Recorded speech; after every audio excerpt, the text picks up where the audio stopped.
শুক্রবারে একটা সময় আছে দোয়া কবুল হয়, হাদিসে সেটা ফিক্স করা হয় নাই, কিন্তু মুহাদ্দিসরা অনেকেই ধারণা করেছেন সেটি হলো আসরের পরে মাগরিবের আগ পর্যন্ত। যেখানে যে অবস্থা থাকেন ওই অবস্থায় আপনি মনে মনে আল্লাহর কাছে দোয়া শুরু করবেন। আর যদি নিরিবিলি হাত তুলে কেবলামুখী হয়ে আল্লাহর কাছে দোয়া করতে পারেন সেটা আরো ভালো। জুমার দিন শুরু হয়ে গেছে বৃহস্পতিবার সন্ধ্যা থেকে, আর জুমার দিন যখন শুরু হয়ে যায় এই পুরো 24 ঘন্টা বৃহস্পতিবার সন্ধ্যা থেকে নিয়ে বৃহস্পতিবার দিবাগত সারা রাত এবং শুক্রবার সকাল থেকে নিয়ে শুক্রবার সন্ধ্যা পর্যন্ত এই পুরো সময় আমাদেরকে প্রিয় নবী সাল্লাল্লাহু আলাইহি সাল্লাম একটা বিশেষ আমলের নির্দেশ দিয়েছেন, আর সেটি হলো দুরুদের আমল। নবী করিম সাল্লাল্লাহু আলাইহি সাল্লাম পরিষ্কার ভাষায় বলেছেন, আকসিরু আলাইয়া মিনাস সালাতি মিন ইয়াউমিল জুমআতি ওয়া লাইলাতিল জুমআহ ফা ইন্না সালাতাকুম মা'রুদাতুন আলাই। তোমরা জুমার রাতে অর্থাৎ বৃহস্পতিবার দিবাগত রাতে এবং জুমার দিনে অর্থাৎ শুক্রবার সকাল থেকে সন্ধ্যা পর্যন্ত এই পুরো সময়ের মধ্যে আমার প্রতি বেশি থেকে বেশি দুরূদ প্রেরণ করবে, দুরূদ পাঠ করবে। কারণ তোমরা যে দুরূদগুলো পাঠ করো সেই দুরূদগুলো আমার কাছে আল্লাহর ফেরেশতারা উপস্থাপন করেন, কে কোথা থেকে কোন সময় কতবার কিভাবে দুরূদ পাঠ করেছে। আল্লাহর হাবিব সাল্লাল্লাহু আলাইহি সাল্লামের কাছে বিশেষ নিযুক্ত ফেরেশতা আছেন, তারা এগুলোকে কালেক্ট করে আল্লাহর হাবিবকে জানান যে আপনার অমুক উম্মত পৃথিবীর অমুক প্রান্ত থেকে অমুকের ছেলে অমুকের মেয়ে অমুক, সে আপনার প্রতি দুরূদ প্রেরণ করেছে। এটা নবীজি সাল্লাল্লাহু আলাইহি সাল্লামের সামনে উপস্থাপন করা হয়, এবং যে ব্যক্তি নবীর প্রতি দুরূদ প্রেরণ করে, একবার যদি নবীর জন্য দুরূদ প্রেরণ করে, দুরূদ পাঠ করে, তাহলে আল্লাহ তাআলা ওই পাঠকারী ব্যক্তির উপর 10 বার রহমত নাজিল করে। এজন্য ভাইরা আমার, শুক্রবার যখনই আসবে, অন্যান্য দিন তো বটেই, তবে শুক্রবারটা হলো দুরূদ পাঠের শ্রেষ্ঠ সিজন, সবচেয়ে বড় মৌসুম, গুরুত্বপূর্ণ দুরূদের জন্য আদর্শ সময় হলো এই শুক্রবারের দিনটা। চলতে ফিরতে উঠতে বসতে আমরা আমাদের মুখে দুরূদের আমলটা চালু রাখবো, এবং দুরূদ পাঠ করার জন্য ওযু করাও জরুরি না। বিনা ওযুতেও যদি আপনি দুরূদ পাঠ করেন তবুও দুরূদ পাঠ করার সওয়াব পাওয়া যাবে, তবে ওযু অবস্থায় করতে পারলে তো আরো ভালো।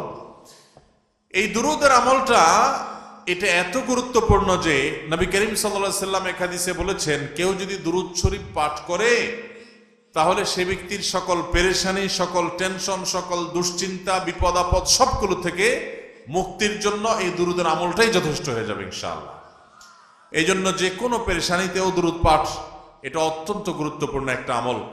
শুক্রবার যখনই আসবে, আজ থেকে আমরা সারা জীবনের জন্য অভ্যাস গড়ে নেই, বাসার লোকদেরকে মরয় করাবার জন্য, স্মরণ করাবার জন্য আমরা জোরে জোরে দুরূদ পাঠ করব। বৃহস্পতিবার সন্ধ্যা থেকে নিয়ে একেবারে শুক্রবার সন্ধ্যার আগ পর্যন্ত একটু জোরে জোরে আওয়াজ দিয়ে অন্যকে স্মরণ করানোর উদ্দেশ্যে আমরা পড়ব, আর নিজে মনে মনে যতটুকু সম্ভব পাঠ করব। বিশেষ কোনো দুরূদ পাঠ করতে হবে এমন কোনো জরুরি না, আপনি শুধু সাল্লাল্লাহু আলাইহি সাল্লাম পড়লেও দুরূদ পাঠের সওয়াব পাবেন। তবে সবচেয়ে উত্তম দুরূদ হলো দুরূদ ইব্রাহিম, যেটা আমরা নামাজে পড়ি, আল্লাহুম্মা সাল্লি আলা মুহাম্মাদ ওয়া আলা আলি মুহাম্মাদ কামা সাল্লাইতা আলা ইব্রাহিম ওয়া আলা আলি ইব্রাহিম ইন্নাকা হামিদুম মাজিদ। আল্লাহুম্মা বারিক আলা মুহাম্মাদ ওয়া আলা আলি মুহাম্মাদ কামা বারাকতা আলা ইব্রাহিম ওয়া আলা আলি ইব্রাহিম ইন্নাকা হামিদুম মাজিদ। দুরূদ পাঠের মধ্যে কি আছে? দুরূদ পাঠের মানেটা কি? দুরূদ পাঠ মানে হলো নবী সাল্লাল্লাহু আলাইহি সাল্লামের জন্য আল্লাহর কাছে দোয়া করা, আল্লাহর কাছে আহ্বান করা। আপনি দুরূদ পাঠ করলেন মানে হলো আল্লাহর কাছে দরখাস্ত করলেন। দুরূদ পাঠের মানে হলো নবী সাল্লাল্লাহু আলাইহি সাল্লামের জন্য দোয়া করা। এই জন্য আমরা যখন দুরূদ পাঠ করব তার মানে হলো আমরা দোয়া করলাম, হে আল্লাহ আপনি আপনার হাবিবের প্রতি রহমত নাজিল করেন। আল্লাহ তো তার রাসূলের প্রতি এমনিই রহমত নাজিল করবে, আপনি দোয়া করলেও করবে, আপনি দোয়া না করলেও, কিন্তু আপনি দোয়া করলে মাঝখান থেকে আপনি সৌভাগ্যবান হয়ে যাবেন ইনশাআল্লাহ। সবাই আমলটা করবো তো ইনশাআল্লাহ? আল্লাহ আমাদের সবাইকে তৌফিক দান করুন।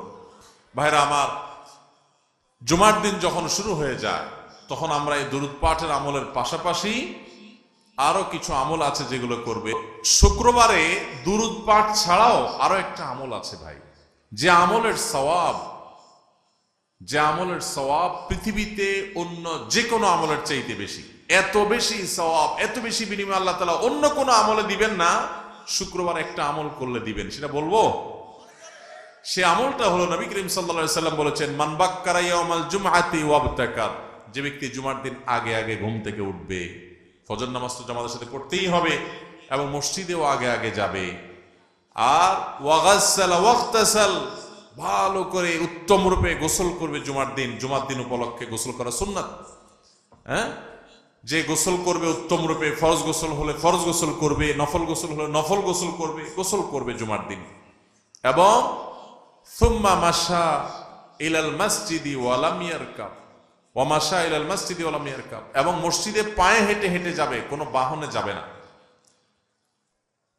এরপরে সুম্মা দানা মিনাল ইমাম, মসজিদে যে জুমার দিন ইমামের যদি খুব কাছে কাছে যেতে পারে, ওয়ালাম ইয়ালগু, এবং কোনো অনর্থক কোনো কথাবার্তা না বলে, যে আমল করলো, তেলাওয়াত করলো, দুরুদ পড়লো, বসে থাকলো, ওয়াজ শুনলো, খুতবা শুনলো, এইভাবে যদি নিরিবিলি সে মসজিদে যায় এবং ইমামের কাছাকাছি গিয়ে বসে, তাহলে মোট কয়টা কাজ হলো?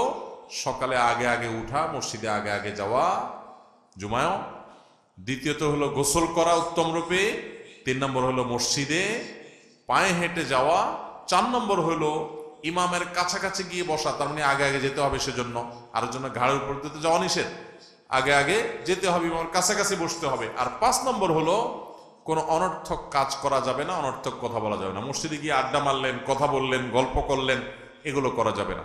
এসব বাদ দিয়ে যদি আপনি মনোযোগের সাথে খুতবা শ্রবণ করেন, এই 5টা কাজ যদি করেন, আবারও বলছি, আগে আগে উঠা, গোসল করা উত্তম রূপে, এবং মসজিদে পায়ে হেঁটে যাওয়া, ইমামের কাছাকাছি গিয়ে বসা অর্থাৎ জুমায় আগে আগে যাওয়া, আর এই মসজিদে গিয়ে কোনো অনর্থক কথা কাজ না করা, এই 5টা কাজ যদি কেউ করতে পারে, খুব সহজ 5টা কাজ, এটা যদি কেউ করতে পারে, নবী করিম সাল্লাল্লাহু আলাইহি সাল্লাম বলেছেন, ওই ব্যক্তিকে, এই যে মসজিদে বাসা থেকে ঘর থেকে হেঁটে গেল, প্রতিটা কদম, যতগুলো স্টেপ সে নিবে, যতগুলো কদম সে ফেলবে, এই প্রতি কদমের বিনিময়ে, এক এক কদমের বিনিময়ে 1 বছর নফল রোজা রাখলে এবং তাহাজ্জুদ পড়লে যে পরিমাণ সওয়াব পাইতো সে পরিমাণ সওয়াব পাওয়া যাবে।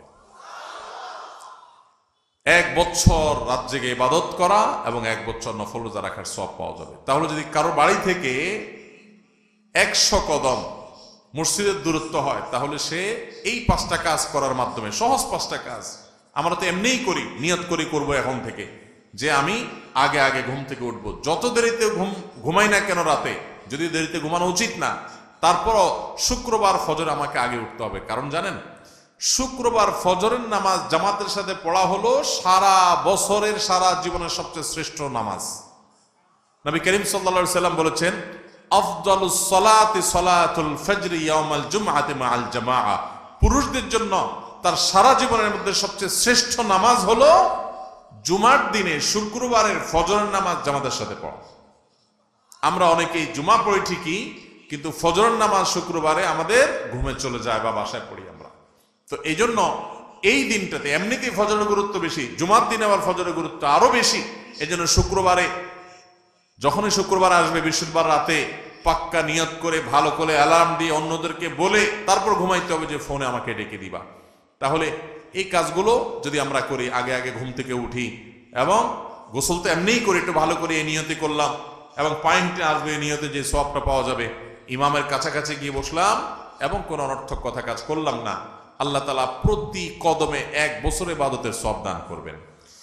অনেক উলামা ইকরাম বলেছেন, কোরআন এবং হাদিসে শত শত হাজারো আমলের যত ফজিলতের কথা বর্ণিত আছে, এত বিপুল পরিমাণ, এত অল্প সময়ে, এত অল্প পরিশ্রম করে এত বিপুল পরিমাণের সওয়াব, আখিরাতের কারেন্সি, দুনিয়াতে টাকা দিয়ে চলি আমরা, আখিরাতের কারেন্সি সওয়াব, এত বিপুল পরিমাণ সওয়াব পাওয়া যাবে, অন্য আরেকটা আমল পাওয়া যায় না। অতএব এই জুমার দিনে আমলটা করবো তো ইনশাআল্লাহ। আল্লাহ আমাদের সবাইকে তৌফিক দান করুন। ভাইরা আমার, মা বোনরা যারা আছেন, তারা হয়তো মন খারাপ করবেন যে আমরা তো এই আমল করতে পারবো না। তাদেরকে বলতে চাই, প্রথম কথা হলো, কিছু কিছু আমল আল্লাহ তাআলা পুরুষদেরকে সুযোগ দিয়েছেন, আবার কিছু মহিলাদের জন্য। যেমন মহিলারা যদি হজ করে, তাহলে মহিলাদের হজকে নবী করিম সাল্লাল্লাহু আলাইহি সাল্লাম জিহাদের সমতুল্য বলেছেন, যেটা পুরুষদের জন্য প্রযোজ্য না। আবার মহিলারা যদি সন্তান প্রসব করতে গিয়ে মারা যান, শাহাদাতের মর্যাদা পাবে, যেটা পুরুষ কাজ করতে গিয়ে মরলেই শাহাদাতের মর্যাদা পাবে না। এরকম আরো বহু বিষয় নারীদেরকেও বিশেষত্ব দেওয়া হয়েছে। তারপরও জুমার দিনের এই আমলের সওয়াবটা আমাদের বোনরা মায়েরাও পেতে পারেন। কিভাবে? নাম্বার 1, তাদের বাসায় যে পুরুষরা আছে, ছেলে আছে, বাবা আছে, ভাই আছে, স্বামী আছে, তাদেরকে উৎসাহ উদ্বুদ্ধ করে প্রেরণা দিয়ে এই আমলটা যদি করাইতে পারে এবং তাদেরকে শিখাই দিলেন, বুঝাই দিলেন, জানাই দিলেন এবং তাদেরকে উৎসাহ দিয়ে ফজরে উঠাই দিলেন, জুমা আগে পাঠাই দিলেন, বলে দিলেন ঠিকমতো, তাহলে যে ব্যক্তি কোনো ভালো কাজের পথ কাউকে দেখায়, আদ-দাল্লু আলাল খাইরি কাফাইলিহি, তাহলে ওই ব্যক্তি ওই কাজটা করে যে পরিমাণ সওয়াব পাবে, যে কাজটা দেখাইলো তাকে, যে পথটায় পরিচালিত করলো, উদ্বুদ্ধ করলো, সে তাকে বের করে দিল, সাহায্য করলো, তাকে আল্লাহ তাআলা অনুরূপ সওয়াব দান করবেন। আবার সেই সাথে আরেকটা 3 নম্বর করণীয় হলো মা বোনদের, যে এই বিষয়ে অন্যদেরকে জানাজানি করলেন, অন্য পুরুষদের মধ্যে দাওয়াতের কাজ করলেন, পর্দার মধ্যে থেকেই যেভাবে তাদের মধ্যে প্রচার করা সম্ভব, তার মাধ্যমে যত মানুষ আমল করবে ইনশাআল্লাহ তাদের সমতুল্য সওয়াব পাবেন। নাম্বার 4, মা বোনরা এই একই সওয়াব পাওয়ার জন্য তাদের সুযোগ হলো যে তারা যদি নিয়ত করেন যে আল্লাহ, আমি যদি পুরুষ হতাম এবং সুযোগটা আমি নিতে পারতাম তো কোনোভাবে আমি ছাড়তাম না, পাক্কা যদি নিয়ত করে, তাহলে আল্লাহ তাআলা ওই মা বোনদেরকে আমলটা না করলেও এই পরিমাণ সওয়াব দান করবেন। কারণ নবী সাল্লাল্লাহু আলাইহি ওয়াসাল্লাম বলেছেন, মান হাম্মা বিহাসানাতিন ফালাম ইয়ামালহা, কোন ভালো কাজের কেউ প্রতিজ্ঞা করছে কিন্তু করতে পারে নাই কোনো কারণে, আল্লাহ তাআলা তাকে সমান সওয়াব দান করবেন। অতএব আমরা সবাই চেষ্টা করব তো ইনশাআল্লাহ। আল্লাহ তাআলা আমাদের সবাইকে তৌফিক দান করুন।